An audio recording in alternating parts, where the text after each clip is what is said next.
Bonjour à tous et bienvenue à ce 28e épisode du podcast À la Coupe saison 2 qui vous est présenté par la microbrasserie Le Caveau des Trois Pistoles pour votre bière hockey. N'oubliez pas de penser à la bière La Montminou à la Coupe.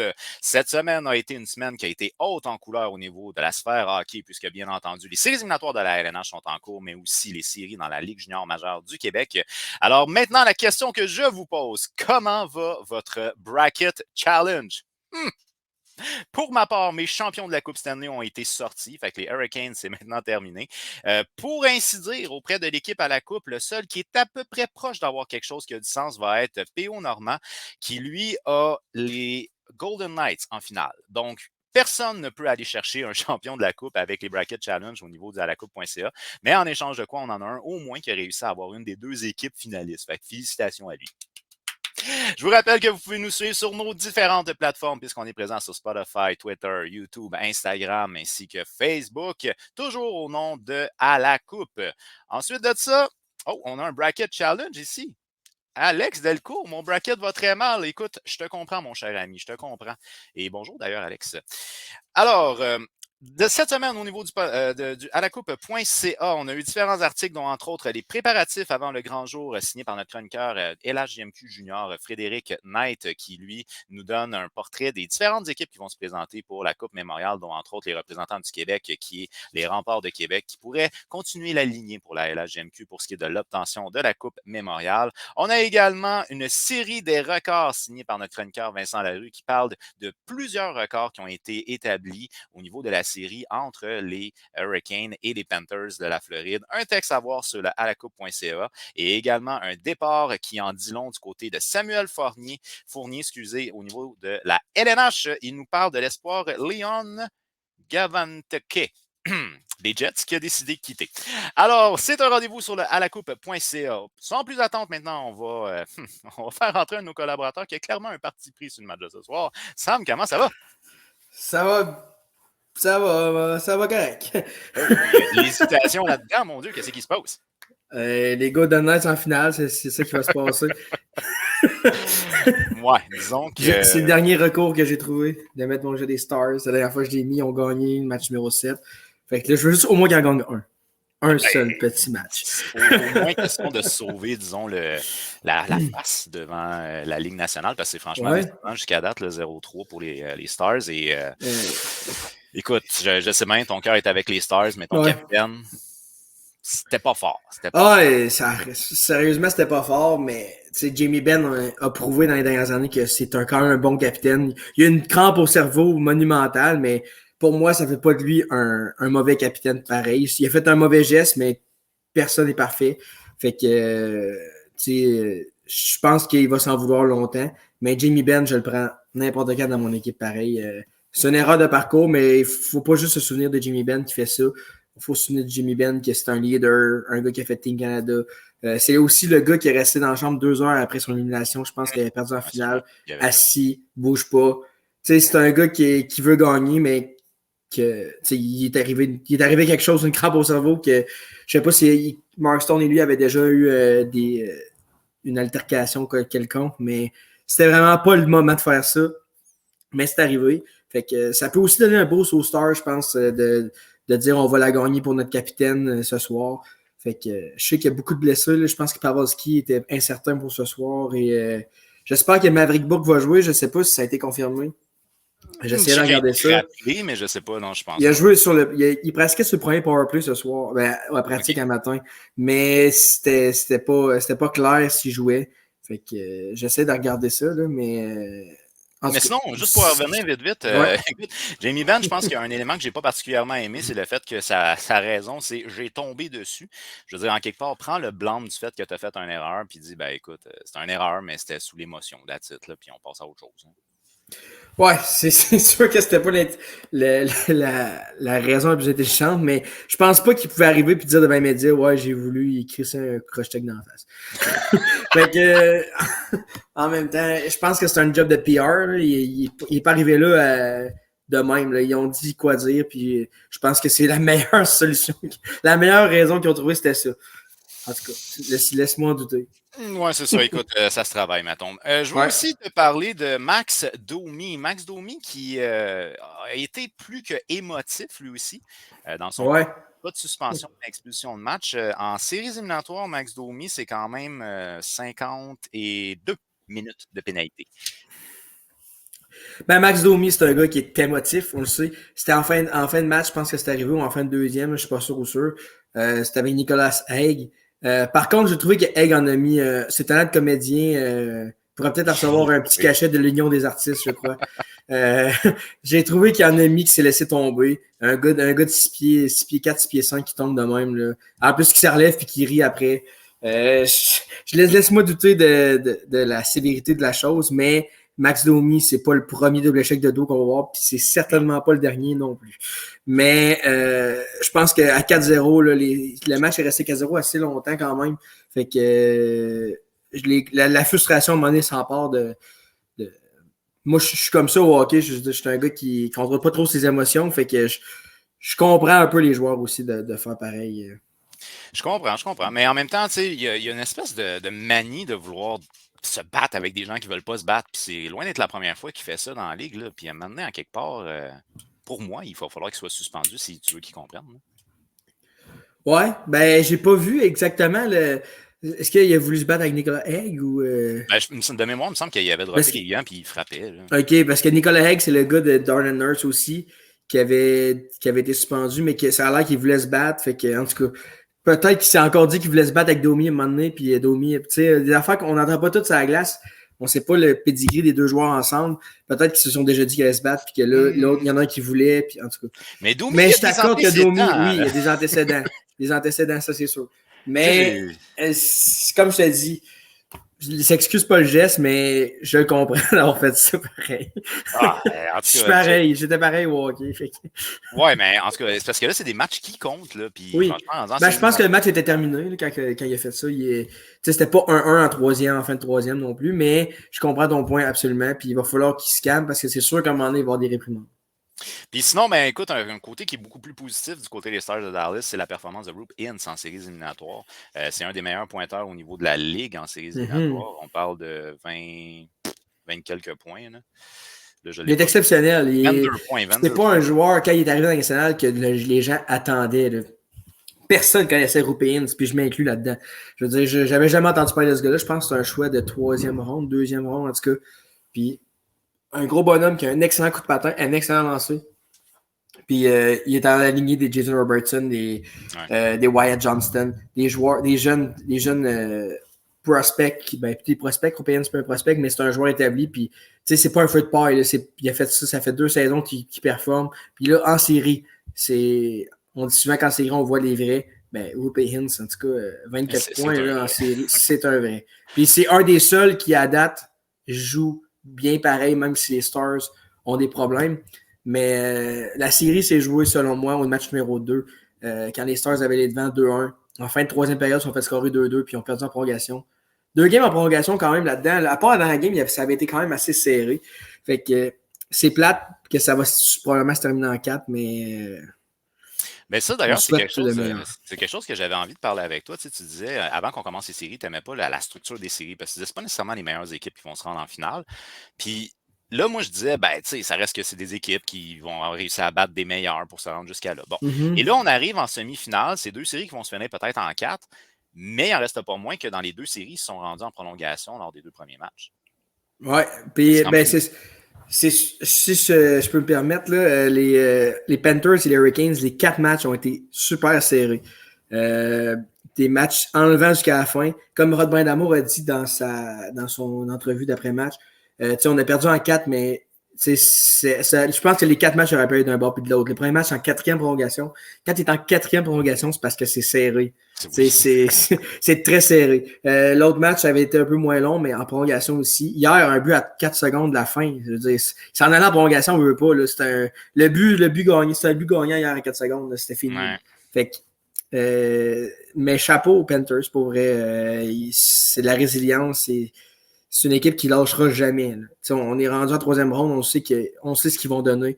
Ils ne lâcheront jamais, puis ils veulent gagner. Tu vois que les joueurs, quand ils font leurs chiffres, là, genre, tu vois qu'il y a de quoi de plus dans cette équipe-là que les autres équipes qui ont affronté, je trouve. Je suis assez d'accord, mais avant qu'on aille là-dessus, on va continuer Ouais. avec la série du Yes. côté de l'Ouest qui va avoir lieu là. Le match doit commencer. Ouais, c'est l'hymne national présentement. Sinon, je veux qu'on parle un peu du gardien de but que j'aime beaucoup, Jake Oettinger, mais qui a des difficultés actuellement en séries éliminatoires. On parle de 16 matchs, 3.02, 895. C'est un gars qui a volé des séries par le passé. Manque de confiance de son côté. Est-ce que c'est la défensive qui l'abandonne? On bloque-tu moins de tirs? Je pense que c'est tout ça en même temps. Puis, tu sais, je veux dire, il y a des buts qu'il ne peut rien faire aussi. Là. On va se dire, c'est pas juste de sa faute. Mais par contre, il ne fait pas le ou la grosse arrêt qui permet de mettre ton équipe dans le match. Il a accordé des mauvais buts au mauvais moment surtout. Fait que c'est le si on avait eu Jake Oettinger des séries l'an dernier, je pense que les Stars ça aurait été différent, effectivement. Mais dans les 2 premiers matchs, je pense qu'il a très bien gaulé, à part le but en prolongation lors du premier match qui avait l'air perdu, mais c'était un mauvais rebond. Là. Mais le dernier match, je pense que le fait qu'il soit sorti, je pense que c'était correct à un moment donné. Puis ça a peut-être permis de se reposer, de s'en remettre. C'est un couteau à double tranchant. Ça va-tu briser une confiance qui était déjà brisée, on va se le dire. Là. Puis, mais ça va peut-être y dire faut que j'en donne plus. C'est pas fini. Tu sais, ça reste que c'est pas fini. Non, même si c'est presque impossible, il y a 4 équipes qui l'ont fait, si je me rappelle bien. Puis les Kings l'ont fait. Ouais. Les Kings l'ont fait en 2012, je crois. Ou en tout cas, une de leurs coupes cette année, ils l'ont fait contre des Sharks. Ils perdaient 3-0, ils ont gagné 4-3. Il me semble que c'est genre en première ronde, si je me rappelle bien. Là, puis, après en première ou deuxième, me semble. Il avait battu les Coyotes en finale de l'Ouest. Alright, on va y aller maintenant du côté de Vegas, parce que du côté de Vegas, ça va peut-être un peu mieux, et bien entendu, toi, c'est un gardien pour qui tu as beaucoup d'estime. Moi, j'en avais peut-être un peu moins. Aiden Hill, qui a quand même 8 matchs en séries éliminatoires. Très surprenant de dire 1,96, 940 d'efficacité. Je veux bien que tu aies de l'estime pour le gars, mais au point de dire qu'il y a 940 d'efficacité, viens pas me dire que tu as vu ça venir. J'ai de l'estime pour le gars pour un deuxième gardien, un backup, mettons. Par contre, j'ai de l'estime pour lui, mais il faut aussi donner crédit au système des Golden Knights. Il donne un tir, mais il donne jamais le rebond dans l'enclave. Jamais il y a des chances A+, qui vont jouer là. Ben, peut-être une fois, là, mais je veux dire, le jeu est tellement fermé. Les Golden Knights jouent un jeu un peu comme les Hurricanes, je trouve, avec un peu plus de talent, je trouve. Il y a plus de talent offensif, il y a plus de joueurs défensifs qui sont les Pietrangelo, McNabb, White Cloud, on n'entend jamais parler de ce gars-là, mais il est très, très efficace défensivement. Fait que, oui, Eden Hill fait les gros arrêts, mais il n'y a pas besoin d'en faire 2-3. Parce que le gros arrêt, il le fait, après ça, la POC s'en va. Fait que je pense qu'il joue un hockey qui est quand même assez basic. Là. Il fait les arrêts, il est gros bonhomme, mais c'est sûr que c'est pas un trophée Vézina. Il ne gagnera jamais le trophée Vézina. à moins d'un miracle. À moins d'un revirement. Peut-être l'année prochaine, mais le gars est en confiance aussi. La confiance, là, quand un athlète est en confiance, n'importe qui peut faire des grosses performances comme ça. Puis Aden Hill est en confiance présentement. Je me souviens, back in the days, quand je jouais au hockey Cosum, toi. Je jouais comme défenseur à un moment donné. Puis tu sais, quand tu dis, là, j'ai donné du fil à retordre au meilleur attaquant, j'ai contre-attaqué, j'ai eu une passe dans les airs, frappé dans les airs, direct dans le net. Confiance, esti. Ça, c'est de la confiance. Ah, ça l'a rentré par là. All right. Mais sinon, tu sais, quand même, du côté des Golden Knights, il n'y a pas juste lui. Mark Stone, on parle de 15 points en 14 matchs. Sinon, Jack Eichel, on parle de 16 points en 14 matchs. Des Jack Eichel, incroyable, Jack Eichel. Pour vrai, le gars s'est tellement fait blaster à Buffalo. Il se faisait dire que c'était un mauvais capitaine, un mauvais coéquipier, un gars qui avait une mauvaise attitude. Présentement, c'est même pas l'attaquant le plus utilisé. Je pense que la deuxième game, il a joué 16 minutes. C'est pour un joueur qui est étoile, élite. 16 minutes, c'est pas beaucoup pour un match de série. Mais le gars accepte le système. Il a accepté le système, il joue dedans puis il fit bien dedans. Mais Jack Eichel joue des grosses séries. Contre Edmonton, il a fait des gros buts. Sérieusement, chapeau, Jack Eichel. Tu arrêtes de faire mentir tout le monde. Puis Mark Stone, en plus, le gars est clairement blessé au dos, on le voit. Là. Il y a des chiffres, des fins de chiffres très difficiles, mais le gars, il veut gagner. Fait que, je pense que ça booste aussi les Golden Knights. Quand un de tes joueurs, un de tes vétérans, un de tes leaders donne tout alors qu'il est blessé, ça donne. Je pense que les gars, ils prennent 2 pouces de plus. Là, juste à cause de ça. Les Golden Knights, c'est une équipe que j'aime pas. Là, je l'ai assez dit. Mais ça reste que ce qu'ils accomplissent présentement, c'est quand même. Faut quand même lever leur chapeau. Puis ils sont bien bâtis. Ils sont bien bâtis, pareil. Il y a un point, par exemple, que j'aimerais juste soulever dans ce que tu viens de dire. Oui. C'est Jack Eichel, on lui reprochait de ne pas être un bon capitaine. Ça ne veut pas dire nécessairement qu'il serait un bon capitaine encore. Non, effectivement. Il y a du leadership dans l'organisation de Vegas qui émane pas de lui. Puis là, à ce moment-là, lui, il peut bénéficier d'avoir moins de responsabilités au niveau du leadership aussi. Ben, je ne veux pas l'excuser, mais à Buffalo, il était comme laissé à lui-même aussi, là, on va se le dire. Il était à Buffalo dans les pires moments des Sabres. Là, on voit la lumière au bout du tunnel à Buffalo, mais c'était vraiment pas glorieux quand il était là. Il n'y avait aucun gars pour l'aider qui pouvait lui montrer le droit chemin. C'est des défaites après défaites. Là, il est dans une organisation qui est capable de gagner. Des gars qui peuvent lui dire « Hey, reste avec nous, des affaires comme ça. » Je sais pas, peut-être qu'il n'a même pas besoin de ça, mais tout est là pour lui. Là. Tu sais, je me rappelle, quand il était à Buffalo, j'ai regardé quelques matchs à un moment donné, puis ce que j'ai remarqué, c'est qu'il demandait souvent la passe, puis les gars, ils passaient même pas la rondelle. Fait qu'il y avait quelque chose. Il y avait quelque chose qui marchait pas, que ce soit lui ou que ce soit le vestiaire. Il y avait de quoi qui marchait pas dans cette équipe-là. Effectivement. Oui, je suis d'accord avec toi, Yves, là-dessus. Sinon, maintenant, on va se téléporter du côté de l'Est puisque les Panthers, ont réussi à se rendre en finale de la Coupe Stanley. Pour la première fois depuis 1996, l'équipe floridienne va aller en finale. La dernière fois, ils ont affronté l'Avalanche du Colorado et ils avaient perdu contre Patrick Roy. Mais là, la réalité ne sera peut-être pas la même. C'est pas une équipe en tant que telle qu'on voyait en finale, mais depuis le début des séries, c'est une équipe qui fait écarter les yeux de manière importante. Effectivement, personne, en tout cas, à moins d'un fan des Panthers qui avait dit « Ah, je les vois en finale », mais même les partisans des Panthers, on en a un dans la coupe, justement, Maxime, oui, Maxime. qui est le premier surpris. Là. Déjà qu'il avait fait des séries, plusieurs fans du CH voyaient ce choix-là comme Connor Bedard, un choix top 10, et là, ça va être 31 ou 32e. Mais chapeau aux Panthers. C'est encore là, Paul Maurice, un mal-aimé des dernières années. Là, moi, je l'ai aimé, j'ai toujours aimé. Mais beaucoup de monde le déteste. Paul Maurice dit que c'est un mauvais coach. C'est un peu lui qui était responsable de l'ambiance chez les Jets. C'est eux autres le problème. Ouais, c'est ça, c'est l'organisation qui est le problème. Mais et c'est un 0 Golden Knights en passant. Mais, mais ça me comme sautille en même temps. Mais c'est quoi que je disais là? Là, tu parlais de Paul Maurice. Paul Maurice. Moi, j'ai toujours trouvé que c'était un bon coach qui avait gagné partout ce qui était. Il n'avait peut-être pas gagné la coupe, mais tu sais, à un moment donné, il y a juste un coach qui gagne la coupe. Fait que ça ne veut pas dire que tu ne gagnes pas la coupe, qui était un mauvais coach. Mais là, cette équipe-là, tu vois qu'il était intense sur le banc. Hier, il donnait un coup de poing à son assistant coach. Je ne sais pas s'il avait fait chier, là, mais c'était un bon coup de poing de victoire. Là. OK.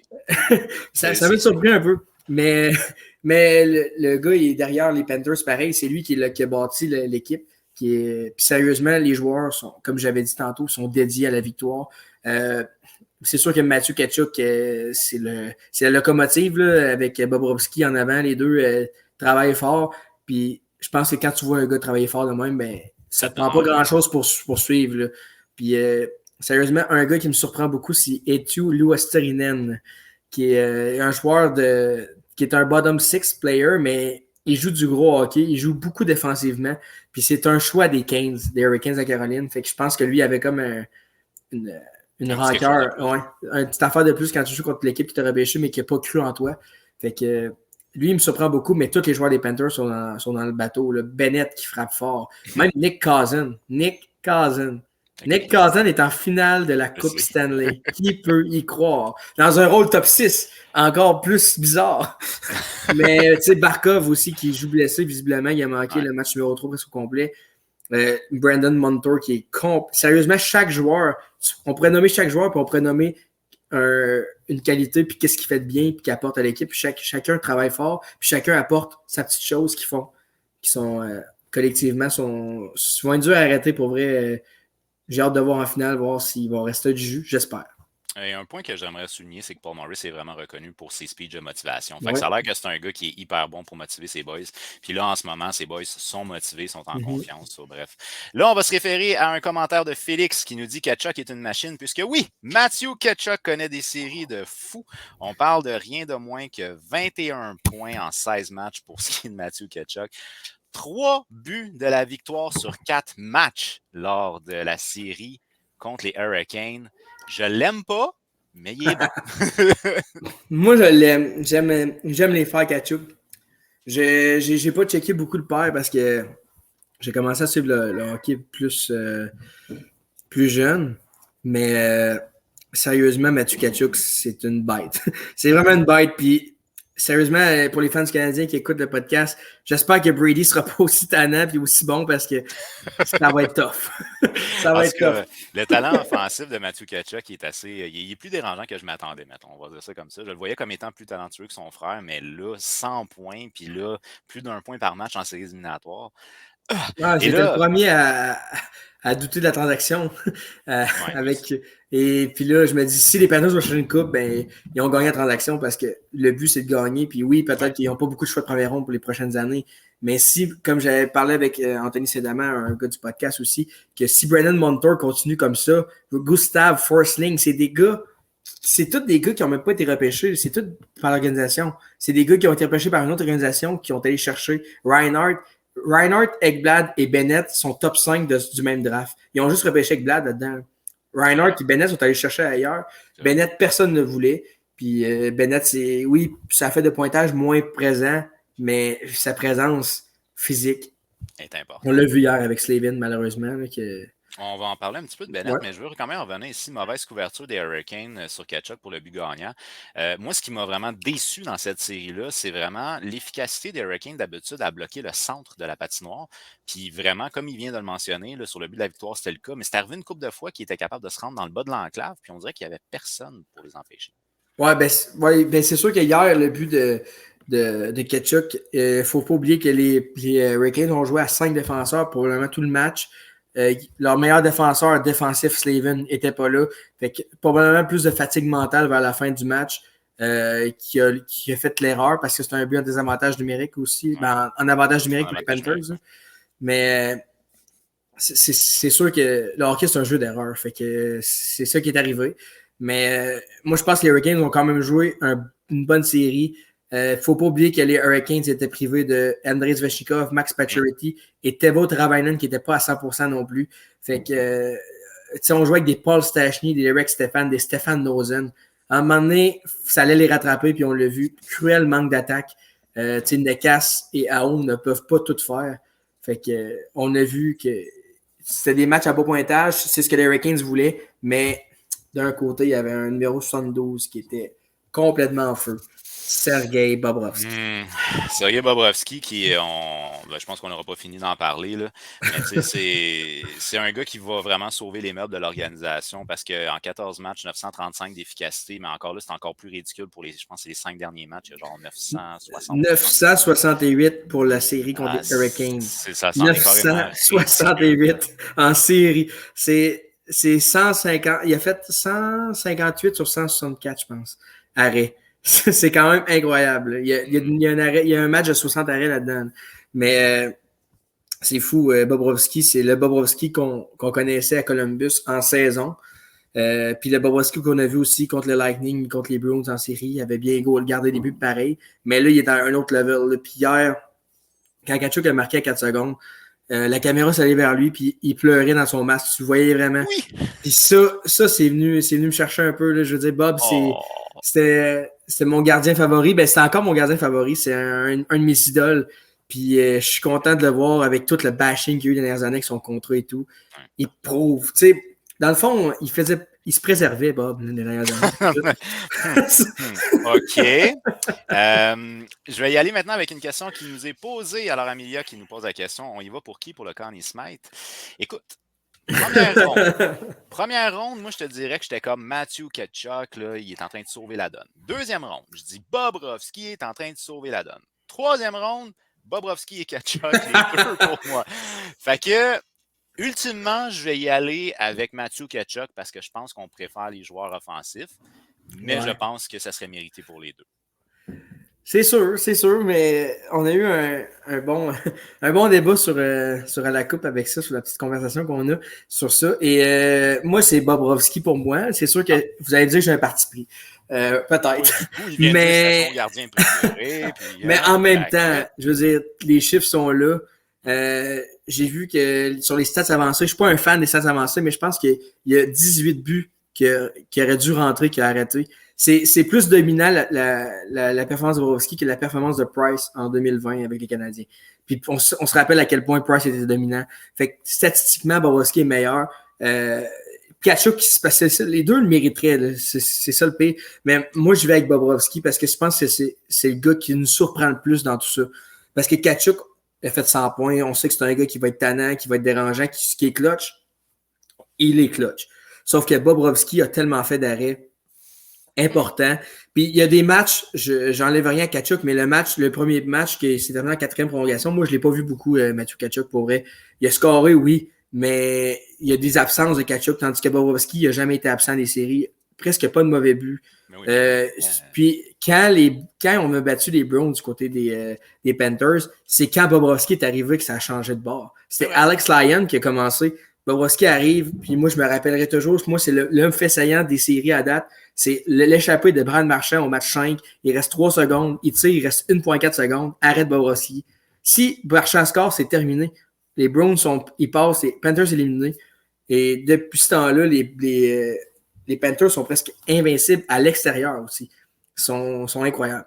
Mais j'ai un parti pris pour Bobrovsky. Moi, c'est Bobrovsky. Mais si vous dites Tkachuk, j'entends votre réponse, mais selon moi, Sergei Bobrovsky. J'entends ce que tu dis. Vous entendez, hein? Amélia nous règle le problème. Elle nous dit que ça va jouer en finale, puis je suis assez d'accord. C'est vrai. C'est vrai, il reste la ronde la plus importante, puis il n'y a rien de gagné du côté des Panthers. Mais si ça reste serré, puis du côté de Vegas, je pense que c'est pas mal. Ça me surprendrait pas que Bobrovsky pourrait gagner le Conn Smythe sans gagner la Coupe Stanley si ça se rend en 7 et qu'il continue comme ça. Du côté des Golden Knights, c'est plus un jeu collectif. Oui, on a Mark Stone qui joue du hockey incroyable, mais je sais que Jean-Sébastien Giguère avait gagné quand il avait perdu. Puis je pense que si ça se rend en 6 en 7 et Bobrovsky accorde pas beaucoup de buts, ça pourrait être lui même s'il perd. OK, j'entends ce que tu dis. Entends-moi. Un dernier petit commentaire maintenant concernant la Bobrovsky. On dit que c'était censé être l'année de transition Bobrovsky et Spencer Knight. On connaît les événements un peu malheureux qui sont arrivés pour Spencer Knight. Ce ne sera que partie remise, mais Bobrovsky, il reste encore quelques bonnes années. Il reste encore 4 ans à son contrat. Fait que je pense pas que tu veux avoir un gardien backup à 10 millions. Là. Fait que, on sait que Bobrovsky a eu des problèmes à la hanche et à l'aine, mais ça a l'air d'être réglé. En tout cas, c'est pas comme Price qui avait des problèmes récurrents à son genou. Je dis ça de même, peut-être qu'il y en a, puis on n'entend juste pas parler. Mais Bobrovsky a l'air d'un gars qui se préserve bien, qui a l'air en forme. Fait que je sais pas si vous avez vu son entrevue d'après-match avec Henrik Lundqvist, c'était du bonbon aussi. Tu voyais que les deux étaient contents de se parler, puis qu'il y avait un respect mutuel. Fait que j'ai adoré ça. Puis je pense que Bobrovsky, sa carrière est pas terminée. C'est peut-être même un regain de carrière où c'est ils donnent tout parce que c'est la fin. C'est un des deux. C'est soit que c'est fini ou ça continue. Écoute, c'est un des deux. C'est un des deux, facile à dire. OK, ben écoute, pour l'instant, en tout cas, tout va pour le mieux. C'est une organisation qui rentre en confiance en séries éliminatoires. Tu nous as parlé un petit peu là, de Sam Bennett qui a joué très intense physiquement aussi, ça c'est intéressant. J'aimerais ça qu'on parle rapidement. Matthew Tkachuk, Brad Burns, c'était pas l'amour entre les deux gars. Un coup quand même assez vicieux dans les... Pour être bien franc, Matthew Tkachuk, ça peut être l'amour avec bien grand monde. À part ses coéquipiers. Burns était après lui, par exemple. Ouais, ben Burns, il est pas né de la dernière pluie. Là. Il sait qu'il faut qu'il dérange le meilleur joueur de l'autre côté.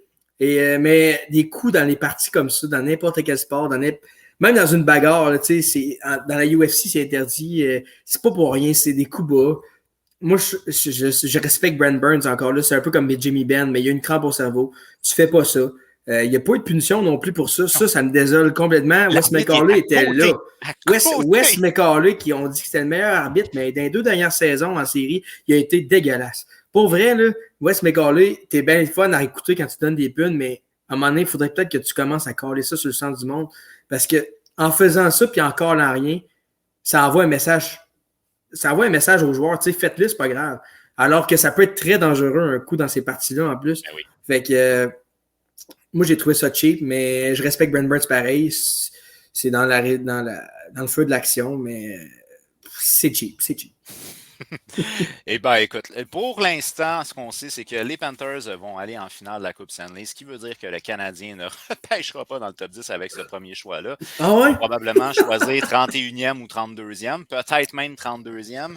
Et on aurait pu éviter tout ça si les de Pingouins avaient gagné. Regarde. Si les Pingouins gagnaient, on pouvait choisir dans le top 10. Écoutez, les Pingouins, il fallait qu'ils gagnent contre les Blackhawks et les Blue Jackets. Ils ont perdu les 2 matchs. Les 2 des 3 pires équipes de la Ligue. Ben, je sais que contre Columbus, c'était terminé déjà. Là. Il y avait pas mais contre Chicago, là, c'était pas fort. C'était pas fort, les amis. Est-ce que tu es capable de faire un petit mot rapide sur le championnat du monde? J'ai vu, je pense que c'est genre la Lettonie qui s'est qualifiée. Oui, la Lettonie et l'Allemagne se sont qualifiés pour les demi-finales. Alors, sans dire, là, je vais jinxer le Canada puis les États-Unis bien raides, mais les demi-finales, c'est États-Unis, Allemagne et Canada-Lettonie. De ce que j'ai vu. Je suis pas sûr à 100% parce que j'ai regardé ça sur la TV tantôt puis c'est arrivé de même. Fait que je sais pas si c'était une reprise du Canada-Lettonie qu'ils ont eu aux phases préliminaires ou c'est vraiment ça. Mais en tout cas, selon ce que j'ai vu, ça serait Canada-Lettonie, États-Unis, Allemagne. Fait que techniquement, on devrait avoir une... Techniquement, je jinx bien raide. Désolé pour ça, mais j'ai jinx. Canada, États-Unis en finale. Ça serait incroyable. 2 équipes qu'on disait, qui ont dormi un line-up de marde. Puis là, ils se retrouveraient les 2 équipes en finale. Ça serait incroyable. Mais la Lettonie est à domicile dans ce tournoi-là. C'est à Riga. Ouais, c'est une double motivation pour ces joueurs-là. Mais Arthur Silovs, le gardien de Letton, il y a tout le temps un gardien Letton qui sort à quelque part. Quand c'est pas Elvis Merzlikins, c'était Kristas Guzlevskis. Quand c'est pas, c'était Mathis Kilvianex, qui malheureusement est décédé. Mais Arthur Silov est repêché par les Canucks de Vancouver, a joué 5 matchs avec les Canucks cette année. Si ça peut être un bon gardien, là, il a été quand même 909 d'efficacité dans la Ligue américaine cette année, 908 dans la Ligue nationale. L'échantillon est pas gros, mais présentement, il est à 929 au championnat du monde contre les meilleurs, pas les meilleurs joueurs au monde, mais quand même contre des puissances mondiales. Ça fait que la Lettonie, c'est pas la meilleure équipe. Fait que peut-être que les Canucks ont un bijou entre les mains et il y a seulement 22 ans, je crois. Bob Hartley l'a connu à 15 ans puis il a dit que c'était un des gars les plus faciles à coacher de sa vie. Fait que voilà. C'est ça. Merci Yann. C'est ce que je voulais comme confirmation. Mais anyway, ça ne pourra pas arriver. Canada-États-Unis, j'ai jinxé. Désolé. Mais t'arrêtes pas de répéter ça depuis tantôt. C'est quoi jinxer? Jinxer, c'est quand tu dis de quoi? C'est comme, mettons, il reste 5 minutes à un match. Tu dis, ça sent le blanchissage. Jinx. C'est comme si tu dis de quoi qui va arriver, mais à cause que tu en as parlé, ça n'arrivera pas. Fait que c'est ça. Là, comme là, j'ai parlé, j'ai vendu la peau de l'ours. L'Allemagne et la Lettonie en demi-finale. Je pense que c'est la première fois qu'ils y vont. Là. Peut-être pas, là, mais c'est quand même. Moi, j'aime ça voir ça, Yves. Je sais pas toi si t'aimes ça voir des petites nations essayer de. Tu sais, comme la Norvège qui a battu le Canada, ça reste que. Eux autres, c'est leur Coupe Stanley. Là, fait que, Ben, tu sais, je vais être honnête avec toi, le hockey international, souvent, je ne le suivais pas à cause de ça parce que je trouve qu'il y a des équipes qui sont beaucoup trop fortes comparativement à d'autres. Il y a une inégalité qui ne m'intéresse pas du tout. Fait que, tu sais, quand ça arrive, genre Suède, Finlande, mais États-Unis, Canada, Russie, là, je commence à trouver ça intéressant. Les Mais heures sont moins aussi. Je sais que tu travailles souvent le jour, l'après-midi. Puis quand c'est souvent en Europe, c'est l'après-midi, les matchs ou le matin. Fait que, moi, c'est sûr que j'ai une attention particulière pour le Canada parce que Samuel Blais, je le connais personnellement. Fait que j'aimerais ça qu'il rapporte une médaille d'or, qui sait, après la Coupe Stanley. J'aime voir les pays. Sauf que là, le problème qu'on a présentement, c'est que la Russie et la Biélorussie ne font pas partie des 10 sont 16, je pense, sont 8-8. Mais là, ça fait qu'il y a encore plus de pays. T'sais, on a la Hongrie qui est là cette année. J'ai jamais vu la Hongrie dans le championnat du monde au hockey. Puis ils ont quand même bien paru. Puis la Slovénie aussi, qui est le seul joueur connu de la Slovénie, c'est Andrzej Kopitar. Fait que, tu sais, sinon, c'est des pays, mais ça a quand même été pas si pire. Fait que chapeau à ces équipes-là. Mais je veux juste vous dire, vous n'avez pas affronté les vraies équipes Canada et équipes USA. Ça serait autre chose avec des Connor McDavid, je pense, et des Sidney Crosby dans la formation. Voilà. ouais, ben ça, c'est sûr et certain que si les équipes étaient complètes, ça serait complètement autre chose, parce qu'on s'entend qu'on n'a pas nos équipes complètes. On a l'équipe Z, je crois, du Canada. Oh, c'est méchant. Mais on n'a clairement pas l'équipe A, ça c'est clair. Non, c'est sûr. All right. Alors, c'était moment de célébration dans ton petit coin de pays, mon cher ami, cette semaine, puisque l'équipe locale de la LHMQ, les Remparts de Québec, ont remporté le trophée qui a changé de nom. Gilles Courteau, maintenant. Trophée Gilles Courteau, yes sir. Anciennement président. Alors, Gabriel est avec nous pour en parler. Gabriel, comment ça va? Bonjour, ça va bien et vous? Oui, ça va très bien. Alors, Gabriel, rien de moins que des records d'assistance pour cette finale-là. Et puis, finalement, après 47 ans, 46, 47, en tout cas, pas loin d'une cinquantaine d'années d'attente, Québec retouche à la Coupe. C'était comment? Écoute, j'ai écouté tous les matchs. C'est vraiment des gros matchs, des bons matchs aussi, vraiment intéressants à écouter. Et Québec, on en a parlé un peu des 3 premiers matchs, mais Québec rendu au moment où ils pouvaient gagner la Coupe à domicile, l'ont échappé. Ça, j'ai trouvé ça quand même triste pour eux. Mais ça a donné du bon hockey en finale, en vraie finale par contre. Mais Mathis Rousseau, au match du vendredi, a été super bon d'ailleurs. Il a fait 35 arrêts. Ça a été un match de 3-2, un match quand même serré. Somme toute, et je pense que les Remparts avaient quand même beaucoup de pression à domicile. Ça a fait. Oui, ça a fait avec tout. Oui, c'est ça, avec tout le monde qu'il y avait là. Puis en plus, ils voulaient gagner la Coupe. C'est ça. Mais vraiment, un beau spectacle au match du. Tu l'as écouté, Sam? J'ai pas pu l'écouter. J'avais un enterrement de vie de garçon, mais j'étais à Québec, au centre-ville. Fait que, il y avait, on a senti quand les Remparts ont gagné que il y a des TV qui étaient allumés partout, un peu partout dans les bars, puis le match était présenté, puis les cadeaux de sport étaient pleines. Fait que, il y avait de l'ambiance, puis à la fin, je suis sorti un peu au bar plus tard dans la soirée, puis ça parlait des Remparts. Fait que, c'est quand même juste une équipe junior, techniquement, mais ça reste que pour une grosse ville comme Québec, c'est beau de voir ça. J'ai trouvé ça quand même assez le fun. Puis en plus, j'ai eu la chance d'aller voir un match, le match numéro 1 de la finale. Fait que j'ai pu vivre au moins parce que je pense pas que les Remparts vont répéter ça de sitôt, là, une équipe aussi dominante. Fait que je suis content d'avoir vécu ça. Puis là, si je ne me trompe pas, ils ont juste une défaite en série? Non, 2. Non, 2. Okay. Quand même un parcours qui est presque sans reproche. Ouais. C'était une première aussi pour le retour des Remparts et de Patrick Roy qui a remporté finalement ce trophée-là. On se rappelle qu'il avait gagné la Coupe Mémorial, mais là, il a gagné le trophée Gilles Courteau. C'était un moment qui était quand même émouvant pour Patrick, ça c'est sûr et certain. Ah oui, écoute, c'était tellement beau de le voir sur la patinoire après le match. On voyait sa joie, même si c'est pas nécessairement le plus démonstratif. Vraiment, je suis contente pour lui. Là. Il méritait 100% cette coupe-là. Et l'équipe la méritait à 100%. Je croyais, et je ne suis pas la seule, que les Remparts allaient encore choquer. Et ça n'est pas arrivé. Et vraiment, un super beau parcours. Le match de dimanche était... Désolé! Va falloir que tu parles à ton chat, il payait de l'alcool, quelque chose, là. Je suis contente lui aussi que les remparts aient gagné, c'est pour ça. Là. Ouais, c'est ça, c'est un fan des remparts Denver. Fait que. OK. Puis, Ah, là. quel match et dimanche, qui est le match de la finale, là, ça s'est passé dans les dernières minutes, là, tout ça. Et on pensait voir. Ouais, tu sais. Halifax a commencé en force avec 2-0 en deuxième période. Après ça, les remparts ont remonté 2-1. Après ça a été 3-1. Puis là, après ça, les remparts ont monté 3-3.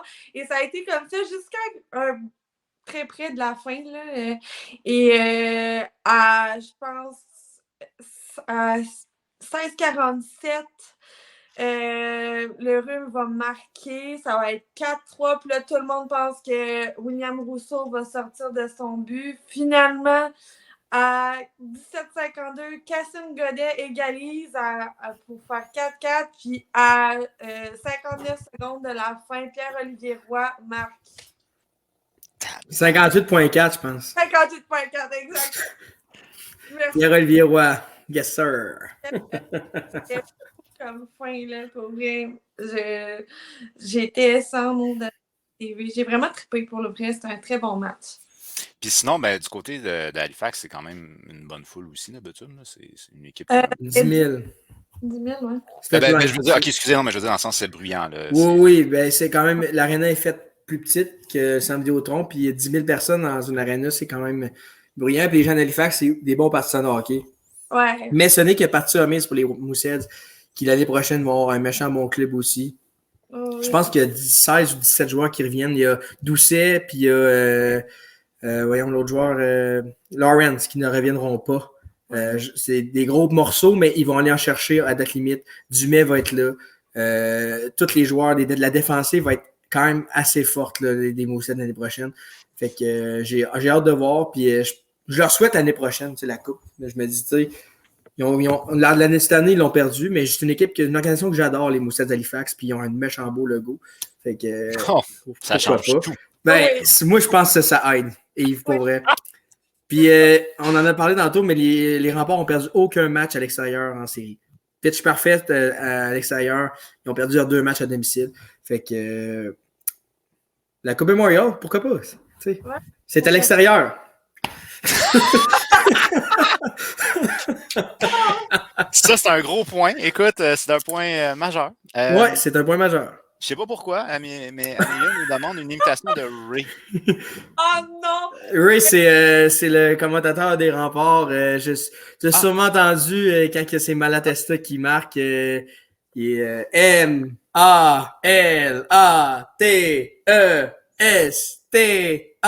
Tout le monde ensemble. Malatesta! Oh, wow! Et surtout aussi quand William Rousseau fait un arrêt, Will the Thrill, puis il dit il n'y aura pas de retour. Là, des trucs comme ça. Mais ça fait vraiment longtemps qu'il fait ça. Ouais. Puis moi, je l'aime parce que c'est sûr que dans le hockey junior, les commentateurs sont vraiment fans de l'équipe. Ils sont payés par l'équipe, c'est normal. Mais Ray the Sport, c'est comme ça qu'il l'appelle, est incroyable pour vrai. Moi, je l'adore. Là. C'est sûr que si t'es pas un fan des remparts, c'est sûr que tu l'aimeras pas tant. Mais c'est pas grave. OK, mais ça a l'air d'être tout un show. Et là, la question que je me pose, un nom composé, il l'épelle-tu au complet? Il n'y a pas beaucoup de noms composés dans les remparts. Je pense qu'il y a Marquis Laflamme, mais il joue pas. Fait que faudrait qu'il joue. M'a texté Patrick, fais-le jouer. On va voir. On va voir qu'est-ce qu'il va dire. OK. Puis avant qu'on quitte là, la finale, j'aimerais ça aussi qu'on parle. Il y a le trophée Guy Lafleur qui a été remis au meilleur joueur des séries éliminatoires. Non, c'est pas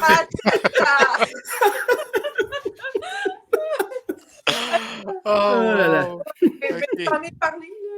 J'en ai parlé tout le long des séries. Le Québec, Malatesta a été incroyable. Moi, ça a été mon joueur coup de cœur des séries éliminatoires, Malatesta. Puis, il y a eu 20 points en 18 parties. Il y a 14 buts et 6 mentions d'aide.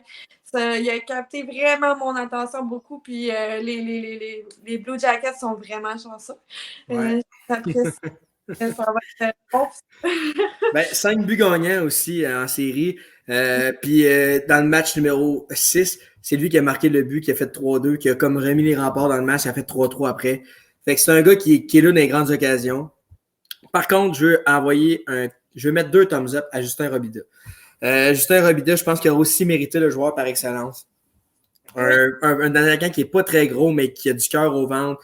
Qui s'est donné à 100%. Ça a été un des meilleurs joueurs aussi. Puis c'est une acquisition des remparts en plus. Fait que Justin, tu le méritais aussi, mais mon boy James Malatesta, je suis bien content pour lui aussi. Ouais, moi aussi. J'ai d'autres fleurs à lancer. Par contre, il n'a pas été aussi étincelant en finale. Et c'est William Rousseau qui a connu des magnifiques séries. Mais je ne sais pas s'il a été blessé, si c'est la fatigue en finale, mais c'était pas le même. Mais par contre, il méritait, il a été très important pour les remparts dans plusieurs matchs. Puis je pense que c'est important de le souligner. Ça fait partie d'une pièce importante. Ouais. Puis sinon, qu'est-ce qui a manqué du côté d'Halifax qui fait qu'on l'a échappé, ça?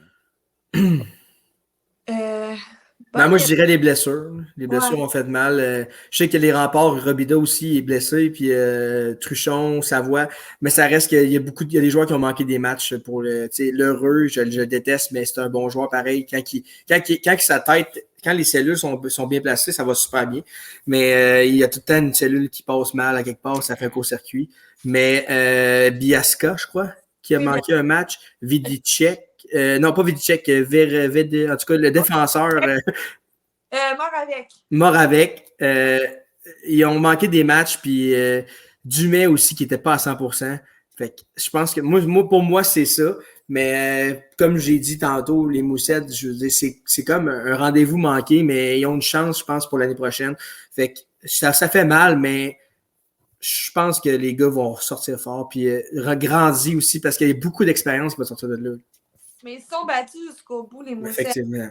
Je pense pas nécessairement que c'est quelque chose qui a manqué, mais c'est que les remparts avaient plus que les Moussettes. Ils étaient plus forts, ils étaient complets. Puis je pense que c'est surtout ça qui s'est passé. C'était l'année des remparts. C'était leur année, puis l'année prochaine, ça sera l'année des Moussettes.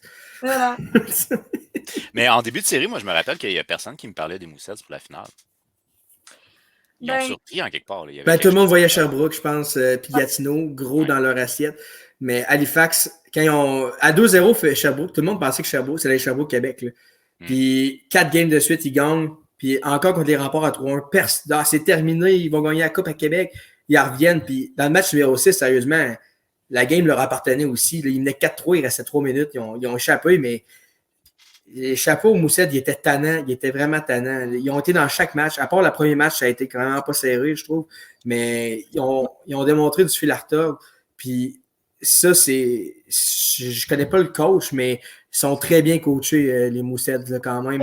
Je trouve qu'ils ont un bon système de jeu. Fait que je pense que c'est excitant. Être un fan des Moussettes, je serais excité pour le futur de cette équipe-là. Puis c'est une équipe qui, on va se dire, est tout le temps bonne. Sylvain Favreau, un franco-ontarien. Ah. Très bon, très bon. Très connu dans sa famille. Ouais, c'est ça. On le salue. OK.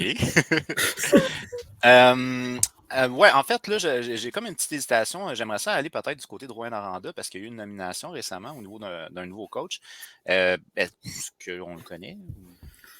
Martin Dagenet, mais personnellement, moi, je le connais pas à en parler. Là. Je sais que PO le connaît, mais PO n'est pas là. Ouais, OK, ça. Mais de ce que j'ai entendu et ce que j'ai vu sur les réseaux, c'est une très belle embauche pour les Huskies. Ben, c'est ça que j'ai vu moi aussi. Puis les Huskies, c'est une très bonne organisation dans la GMQ. C'est une équipe qui a beaucoup de succès, qui a des fans incroyables. Fait que je pense pas qu'ils ont pris de mauvaises décisions, même si je connais pas le gars. J'ai confiance en Huskies de Rouyn-Noranda qui peuvent. Je pense qu'ils savent qui leurs besoins en tant que coach. Fait que je le connais pas, mais de ce que j'ai entendu juste des bons mots sur ça. Fait que voyons voir. On a quelqu'un ici qui dit moi, oui. Ben, elle connaît. Alors, Amelia nous dit entraîneur adjoint de Dave Cameron avec les 67. Le bruit courait depuis longtemps. Alors, il était donc entraîneur adjoint, c'est la OHL, les 67, c'est Ottawa, si je ne me trompe pas. Ouais, elle m'a devancé parce que j'allais le dire, je savais qu'elle allait l'écrire. Mais c'était une question de seconde, j'étais sûre qu'elle allait l'écrire. Mais oui, elle est très bon. C'est ça, on m'en a parlé quand même un peu. Mais moi, On va parler un petit peu. Tu voulais pas le dire, c'est tout. ouais, on m'en a parlé. Moi, je le connais pas. On a ici un de nos chroniqueurs, Frédéric Knight, lui, qui dit Martin Dagenet est gagnant partout où ce qu'il va. Il a coaché Junior A avec Ottawa Junior Sense. Bon, ben OK, ça nous fait un petit topo sur le nouveau coach. Maintenant, on s'en va vers un tournoi qui est très important. Je tiens à souligner, j'ai vu les photos des remparts qui s'en allaient et il y avait un joueur qui avait un sac à dos des Coyotes. Ça a fait jaser dans la conversation, celle-là aussi. Ouais. Oui. Seigneur. Bon, OK, je sais pas. Mais bref, j'étais bien content de voir ça partir pour la Coupe Mémoriale. Les Oui, remparts de Jérémy. Québec qui se dirigent vers Kamloops. Yes. Ouais, avec un S. BC. Yes. Donc, du côté de Québec, est-ce qu'on peut être confiant pour la Coupe Mémoriale face aux forces? Attendez, on va les nommer d'ailleurs, les forces. Bien entendu, il y a l'équipe haute qui est le Kamloops, Blazer de Kamloops. Les Thunderbirds de Seattle avec Dylan Gunter. Oui, monsieur. Yeah! Mais pas seulement lui. Ouais, non, ben, c'est lui que je connais. Les Peets de Portborough qui vont représenter l'Ontario et les remparts de Québec. Yes. Est-ce que les remparts sont bien placés? Ben, moi, je pense que c'est pas impossible pour les remparts de la gagner. Écoute, ils ont une forte équipe et oui, il y a d'autres fortes équipes. On parle de Seattle qui en est une bonne, que moi, je place comme potentiel victorieux. Ben, pas victorieux. Les favoris. Les favoris. Les favoris. Les favoris. Les remparts sont pas là, sont pas des négligés rendus là-bas, là, pas du tout. On parle plutôt d'équipe de la OHL, là, les Peets, qui sont un peu... Ah ouais? Sur papier, c'est l'équipe la moins bonne, mais on pourrait arriver dans une semaine et demie, 2 semaines, puis les Peets sont champions de la Coupe Memorial. C'est un tournoi qui se joue rapidement. C'est un round robin, puis si tu gagnes un match, tu es assuré de faire au moins une prix d'égalité. Fait que ton but, c'est de gagner au moins un match. Après ça, tu vas voir ce qui va se passer. Mais si tu en gagnes 2, tu es assuré d'être en demi-finale. Fait que, si tu es capable d'aller directement en demi-finale en partant, ça aide. Mais est-ce que les remparts ont des chances? La réponse, c'est oui. Les 4 équipes ont des chances, en fait. Mais les remparts, je pense que il y a quelque chose qui se passe avec cette équipe-là. C'est sûr que je ne suis pas autant les autres équipes. Il y a sûrement quelque chose qui se passe avec les autres équipes aussi parce qu'ils ont gagné. Mais Patrick Roy, je sais pas. Patrick Roy l'a déjà gagné en plus, tu sais. Fait que, déjà fait. c'est déjà fait, tu sais. Non, mais la réponse est oui, mais il va falloir qu'il travaille fort. C'est pas donné. Ça sera pas donné, ça sera pas facile. Mais j'ai vraiment hâte à vendredi à 9h contre les Blazers de Kamloops. J'ai vraiment hâte de voir avec une autre ligue parce que ça s'affrontent jamais, ces équipes-là. Fait que, tu sais, est-ce qu'il y a une ligue qui est plus forte qu'une autre? Moi, je pense que la WHL est vraiment forte cette année. Il y avait 3 clubs qui étaient vraiment... c'était un monstre à 3 têtes, là. Même peut-être 4, là, je dirais, mais les 3, vraiment, Winnipeg, Seattle, les Kamloops, c'était vraiment incroyable. Fait que j'ai vraiment hâte de voir des gars comme des remparts qu'on a suivis toute l'année se mesurer à justement un Dylan Gunter. C'est un gars qui va faire partie du plan de match, là, assurément.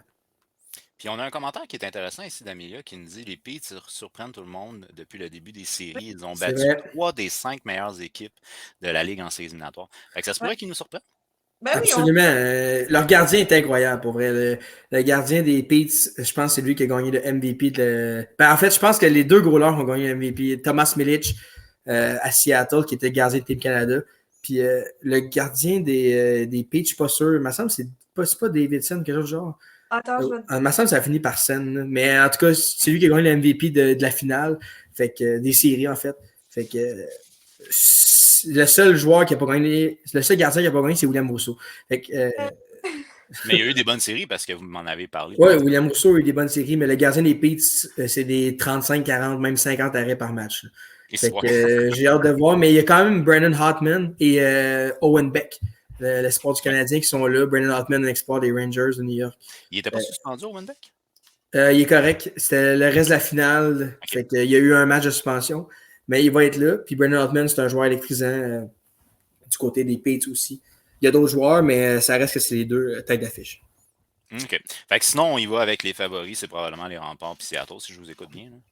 Kamloops ne sont pas à négliger. Kamloops, je pense qu'ils ont perdu contre Seattle, justement, en demi-finale de leur ligue. Mais Kamloops, sont pas. Enterrez-les pas tout de suite. Sont très bons. Mais pour moi, puis pour la plupart des gens que j'ai entendus, Thunderbird et Seattle partent favoris. Mais dans ce tournoi-là, quand tout le monde te met favori, c'est rare que tu gagnes. J'ai rarement vu une équipe dominer le tournoi de la Coupe Memorial, 3 victoires, puis on gagne 5-0 en finale.